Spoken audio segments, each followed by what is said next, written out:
En este video te platico parte de nuestra visita a la bellísima Viena.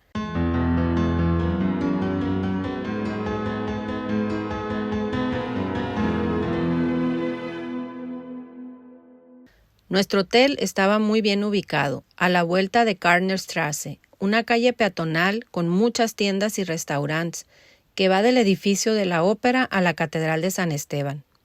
Nosotros optamos por comprar el Vienna Pass, que nos ahorró filas, aunque no eran muy largas, pero en realidad hubo cosas que no aprovechamos por cuestión de tiempo, como el autobús turístico y el crucero por el canal del Danubio.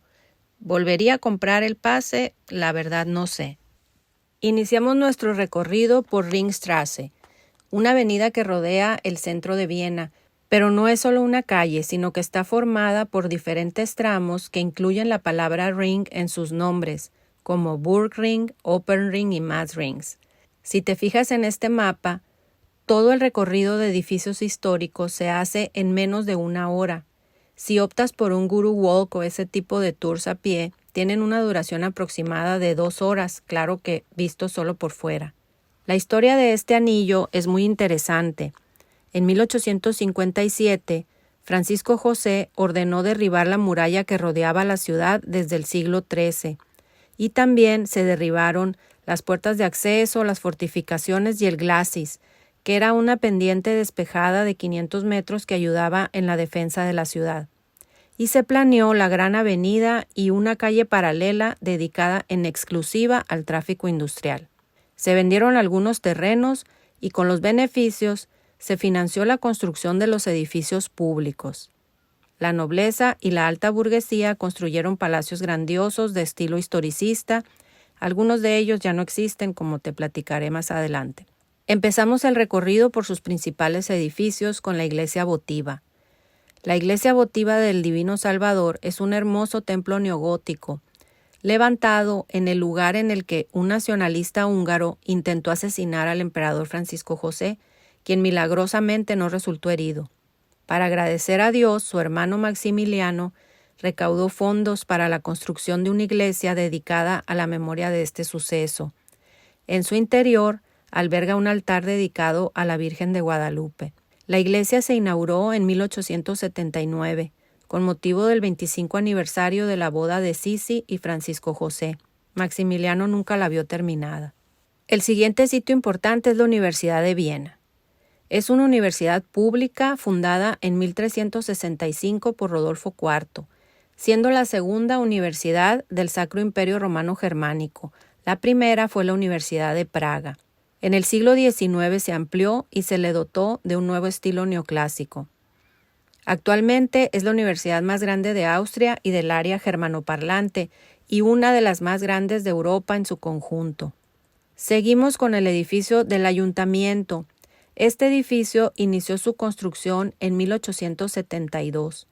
Es de estilo neogótico con una torre que alcanza casi los 100 metros de altura gracias a la escultura conocida como Rathausmann, que representa un portaestandarte, que se ha convertido en símbolo de la ciudad. Justo enfrente del ayuntamiento está el Teatro Imperial, construido en 1888 en estilo neobarroco. En la escalinata de acceso tiene una bóveda decorada con pinturas de Gustav Klimt, su hermano Ernst y Franz Matsch, teniendo como tema la historia del teatro. Este fue el primer encargo estatal importante que recibieron, que le dio un giro decisivo a las carreras de estos artistas. En esta pintura se encuentra el único autorretrato de Gustav Klimt. Es el que porta una lechuguilla en el cuello. Detrás, con el jubón rojo, se encuentra su hermano Ernst y el hombre con sombrero es Franz Matsch.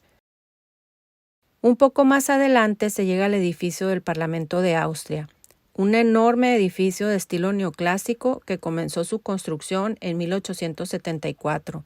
Enfatizando el estilo, al frente está emplazada una enorme escultura de Atenea, diosa de la sabiduría y la justicia, portando en su mano a Nike, diosa alada de la victoria.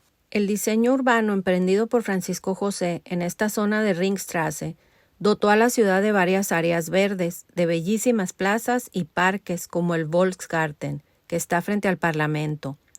A muy poca distancia llegamos después a la Plaza María Teresa, inaugurada en 1888 con el monumento a la emperatriz. A los lados se construyeron los edificios que albergan las formidables colecciones de arte y de historia de los Habsburgo. El monumento a la emperatriz se conforma por una colosal escultura de María Teresa, sentada sosteniendo el cetro y la pragmática sanción. Debajo, 4 virtudes: justicia, fuerza, dulzura y sabiduría. Y en las 4 caras de la base tiene relieves de sus consejeros, administradores, militares y artistas y científicos, entre los que están Mozart, retratado de niño, y Joseph Haydn. Al fondo podemos ver el Museo de Historia del Arte de estilo neoclásico. Este y el edificio de Historia Natural, que se encuentra justo enfrente, son iguales. Se construyeron por encargo de Francisco José entre 1872 y 1891. El interior del Kunst, Museo de Historia del Arte, está lujosamente decorado. Combina diferentes mármoles con ornamentos, estuco, hoja de oro, frescos, relieves, esculturas. La bóveda de la escalera principal es obra de un pintor húngaro, Munkacsy, y lleva por título Apoteosis del Renacimiento. En la misma escalera podemos encontrar frescos pintados por Gustav Klimt y su hermano Ernst, que representan alegorías del arte clásico europeo. Las colecciones que alberga el Museo de Historia del Arte son fenomenales y la museografía te invita a pasar tiempo disfrutando de sus obras. La pinacoteca se divide en 2 salas, una de pintura neerlandesa, flamenca y alemana y otra de pintura española, italiana y francesa. En otra planta tiene una colección de antigüedades, piezas de Egipto, de Oriente y también la colección de orfebrería. Si quieres tomar un descanso entre las colecciones, debajo de la cúpula octogonal de 60 metros de altura está un café bellísimo. El Museo de Historia Natural expone colecciones de minerales, gemas, meteoritos, dinosaurios, arte prehistórico y miles de objetos y seres que forman parte de la historia de la Tierra y de la naturaleza.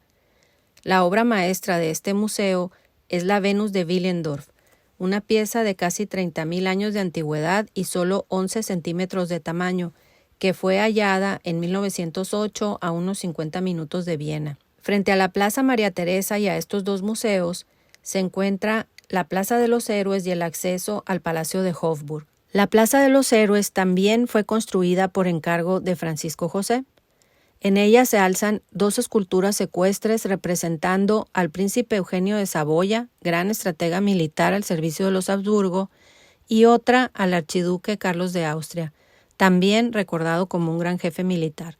Carlos de Austria fue hermano de Francisco II, el último emperador del Sacro Imperio y primer emperador de Austria. Justo antes de ingresar al palacio se localiza el Museo Etnográfico, con valiosos tesoros traídos de todo el mundo, en su mayoría de pueblos no europeos. Alberga más de 250.000 piezas de culturas de todo el mundo. La más relevante para nosotros es sin duda el controversial penacho de Moctezuma.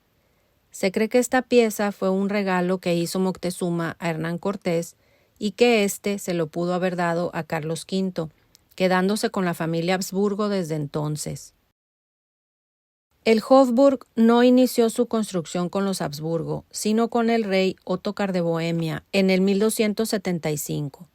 Como dato, te platico que el primer Habsburgo en ser rey de romanos, que era el paso 1 para ser emperador del Sacro Imperio Romano Germánico, fue el conde Rodolfo I, y él despojó al rey Ottokar de sus territorios en Austria y parte de Hungría, y con estos territorios se hizo también con el título de duque de Austria. O sea, él y sus descendientes pasan de condes a duques. Lo de archiduques vendrá después, con Federico III en 1453, que elevó el ducado a archiducado, pero esa es otra historia. Regresando a la historia de Hofburg, Rodolfo I amplió la fortaleza que había iniciado el rey Ottokar, pero hoy en día no quedan restos visibles de esas construcciones. La construcción actual comenzó con Fernando I, el otro hijo de Felipe el Hermoso y Juana la Loca. Esto fue hacia 1521, cuando el joven archiduque inicia la construcción de la armería y unos jardines en su nueva corte en la ciudad, y los siguientes emperadores van a continuar ampliando el palacio. Hofburg es el palacio más grande de la ciudad y uno de los más grandes del mundo. Fue la residencia de la mayor parte de la realeza austriaca durante más de 600 años. Es conocido como el Palacio de Invierno, ya que vivían ahí los meses más fríos del año. Parte del palacio es actualmente la residencia del presidente de la República Austríaca. Se conforma por 2.600 estancias repartidas en 18 alas, y solo se encuentra abierta al público una parte del palacio. Antes de continuar con los alrededores de Hofburg, terminamos nuestro paseo por Ringstraße con la visita a la ópera y al monumento a Strauss. La Ópera Estatal de Viena se inauguró en 1869 con la ópera Don Giovanni de Mozart.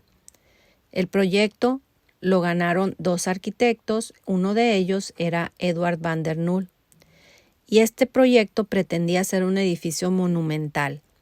El exterior del edificio resultó un fracaso desde el punto de vista del público. La gente lo criticaba tremendamente y lo comparaba con el que estaba justo enfrente, que ya no existe, que era el Palacio de Heinrichshof. El edificio de la ópera sería más monumental, pero en el curso de su construcción, la ciudad decidió ampliar la calle y elevar el nivel, lo que provocó que el zócalo del edificio perdiera monumentalidad, y el caso es que van der Nul no soportó las críticas y se suicidó antes de que la obra quedara concluida. A pesar de esta triste historia, la Ópera Estatal de Viena es una de las más importantes del mundo, además del Ballet Nacional que se presenta también ahí. Caminamos un poco más y llegamos al Stadtpark. Como sabes, Viena es música y su historia está ligada a la de muchos compositores famosos, ya sea que nacieron, vivieron o murieron en Viena. Johann Strauss, el padre del vals, nació y murió en Viena, y este monumento fue construido 30 años después de su muerte por los habitantes de Viena. Fueron los propios habitantes de Viena quienes aportaron el dinero para su construcción. Se dice que esta es la imagen más fotografiada de la ciudad. Y con esto concluyo el primer video. En el siguiente te platico sobre los alrededores de Hofburg y un poco más.